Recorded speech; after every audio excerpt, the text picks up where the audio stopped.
আসসালামু আলাইকুম রহমতুল্লাহ। দর্শক মণ্ডলী,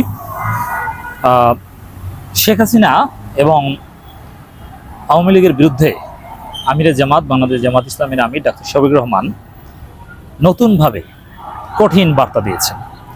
এই বিষয়টা আমি একটু প্রেস ক্লাবে আওয়ামী লীগপন্থী কিছু সাংবাদিকদের সাথে জামাতের আমিরের বৈঠক নিয়ে যে বিতর্ক হয়েছিল তার সাথে রিলেট করে আলোচনা করতে চাই। ষড়যন্ত্রমূলকভাবে আমির জামাতের সাথে বসিয়ে দেওয়া হয়েছিল আওয়ামী লীগপন্থী সাংবাদিকদের, তারপর আমরা আমির জামাতের সমালোচনা করেছি। কিন্তু দেখেন, ওইসব বৈঠকের যে কোনো ভ্যালু নাই। আমির জামাতের পাশে বসে ছবি তুলে তাদের সাথে বৈঠক করে যে আওয়ামী লীগ পার পাবে না, মোটেও ছাড় পাবে না, আমির জামাত আবারও মূলত সেটাই বুঝিয়ে দিয়েছেন এই বক্তব্যের মধ্যে দিয়ে। কি সেই বক্তব্য? আমির জামাত বলেন, শেখ হাসিনা সরকারের গণহত্যা, আয়নাঘর এবং ধর্ষণের ক্ষমা নেই। এটার ব্যাখ্যা আমি এভাবেই দাঁড় করাতে চাই যে যতই জামাতের আমিরের পাশে এসে আওয়ামীপন্থী সাংবাদিকরা বৈঠক করুক, লাভ নেই, তাদের কোনো ক্ষমা নেই, তাদের বিচার হবে। অতএব এই যে প্রপাগান্ডা ছিল দীর্ঘদিন যে আমির জামাত নাকি আওয়ামী লীগকে ক্ষমা করে দিয়েছেন, আসলে তিনি বলছেন যে ক্ষমা নেই। এর আগে বলেছেন যে আওয়ামী লীগের বা গণহত্যাকারীদের রাজনীতি করার অধিকারই নেই। বুঝতে পারছেন কতটা কঠোর? আমরা যদি বক্তব্যটা আরেকটু দেখি, জামাত ইসলামের আমির ডাক্তার শফিকুর রহমান বলেছেন, শেখ হাসিনা সরকারের গণহত্যা, আয়নাঘর, গুম এবং সংঘবদ্ধ ধর্ষণের কোনো ক্ষমা নেই। আইনের মাধ্যমে তাদের বিচার হবে। তারা যেভাবে আইন হাতে তুলে নিয়েছিল সেভাবে আমরা নেব না। কত সুন্দর কথা! এর চাইতে সুন্দর কোনো কথা হতে পারে? জামাতের আমির মব জাস্টিসেরও পক্ষে নয়, আবার আওয়ামী লীগকে ছাড় দেওয়ারও পক্ষে নয়। কত সুন্দর, কত পারফেক্ট, কত সাজানো গোছানো অবস্থা। এর মানে আওয়ামী লীগের বিরুদ্ধে সবচেয়ে পারফেক্ট রাজনীতি করছে জামাত।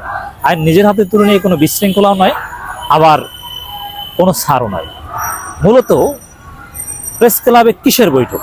জামাত আওয়ামী লীগের বিরুদ্ধে জিরো টলারেন্স, শিবির ছাত্রলীগের বিরুদ্ধে জিরো টলারেন্স, কোনো ক্ষমা নেই। জামাত ইসলামের আমির আরো বলেন, বর্তমান শিক্ষা সংস্কার কমিশনকে ঢেলে সাজাতে হবে। এই কমিশনের যারা আস্তিক নন, দেখেন শব্দটা কি, নাস্তিক কথা কিন্তু বলছে না, বলছেন কি যারা আস্তিক নন তাদের জাতির ঘাট থেকে দূরে ছুঁড়ে ফেলতে হবে। আগস্ট বিপ্লবের চেতনাধারী ও আস্তিকদের সেখানে বসাতে হবে। আমির জামাতের এই বক্তব্যের 24 ঘন্টার উপর আমি বিশ্লেষণ করছি। এই বক্তব্যের কিছুক্ষণ পরেই কিন্তু সরকার শিক্ষা পাঠ্যপুস্তক সংশোধন বা সংস্কারের জন্য যে কমিশন গঠন করেছিল সেটা বাতিল করেছে।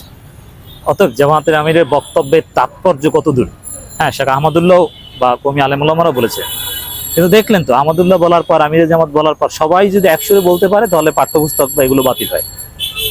পাঠ্যপুস্তক সংশোধন কমিটি কথিত যারা আস্তিক নন তাদের, নাস্তিকদের অনুপ্রবেশ, শাহবাগীদের বাতিল করে। এটা কিন্তু একটা অপমান। এই শাহবাগী যাদেরকে পাঠ্যপুস্তক সংশোধন কমিটিতে ঢোকানো হয়েছিল তাদের জন্য একটা কঠিন অপমান আমি মনে করি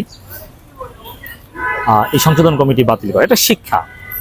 শাহবাগীদের কোনো স্থান হবে না। আওয়ামী লীগ, হাসিনার দালাল, শেখ মুজিবের কোনো দালালদের, শেখ মুজিবের যে তথাকথিত বিকৃত মুক্তিযুদ্ধের চেতনার দালালদেরও জায়গা হবে না। প্রকৃত মুক্তিযুদ্ধের চেতনার বিশ্বাসীদেরকে নিয়ে, 24-এর স্বাধীনতায় বিশ্বাসীদেরকে নিয়ে বা আগামী বাংলাদেশ গঠন হবে, সেদিকেই যাচ্ছে পরিস্থিতি। তিনি বলেন, গত 15 বছর আমাদের উপর, গত 15 বছরে আমাদের উপর যে পরিমাণ জুলুম করা হয়েছে আর কোনো কারো উপর করা হয়নি এরকম। আমাদের প্রতীক কেড়ে নেওয়া হয়েছে, আমাদের অফিসগুলো সিলগালা করা হয়েছে, আমাদের ভাই বোনদের হত্যা করা হয়েছে, আমাদের শেষ পর্যন্ত নিষিদ্ধ করা হয়েছিল। এই যে জুলুম করা হয়েছে, আমরা বলেছি তার প্রতিশোধ নেব না, তবে হাজার হাজার মানুষকে গুলি করে যে হত্যা করা হয়েছে তার বিচার অবশ্যই হতে হবে। আমির জামাতের বক্তব্য নিয়ে বিভ্রান্তি তৈরি করার কোনো সুযোগ নেই, কথা ক্লিয়ার। জামাতের আমির বলেন, অনেক অসামঞ্জস্য দেখতে পাচ্ছি। এদেশে 90% মানুষ আস্তিক, অথচ শিক্ষা কমিশনে আস্তিকদের প্রতিনিধিত্ব নেই। তিনি প্রশ্ন করেন, যারা এদেশের সংখ্যাগরিষ্ঠ মানুষের চেতনাই বুঝতে পারে না তাদের কেন বসতে দেওয়া হয়েছে? ক্লিয়ার কথা। তিনি বলেন, নাস্তিকদের এখান থেকে বের করে দেওয়া হোক, তাদের জন্য মানসিক জায়গায় তারা ফিরে যাক। এ জাতির ঘাড়ে তাদের বসতে দেওয়া যাবে না। আস্তিক এবং আগস্ট বিপ্লবের চেতনা যারা ধারণ করে তাদের এখানে বসাতে হবে। কয়েক ঘন্টা পরেই নাস্তিকদের বের করে দেওয়া হয়েছে। চমৎকার সফলতা।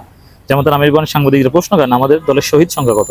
কিন্তু আমরা তাদের বলেছি আমাদের সংখ্যা বলবো না, কারণ শহীদরা কারো দলের হতে পারে না, তারা জাতির সম্পদ, জাতীয় বীর। কথাটা থিওরিটিক্যালি ঠিক হলো, দিন শেষে জামাতের কত, বিএনপির কত, এটা হিসাবটা আসবে। অতএব জামাত হিসাব না দিয়ে আলাদা কোনো ফায়দা পাবে না, বরং জামাতের এখানে ক্ষতি হবে। বরং জামাতের কতজন সেটা ক্রেডিট দাবি করা দরকার। এটা রাজনীতি, ক্রেডিট দাবি ছাড়া রাজনীতি হয় না। যাই হোক দর্শক, আমির জামাত চমৎকার কথা বলেছেন।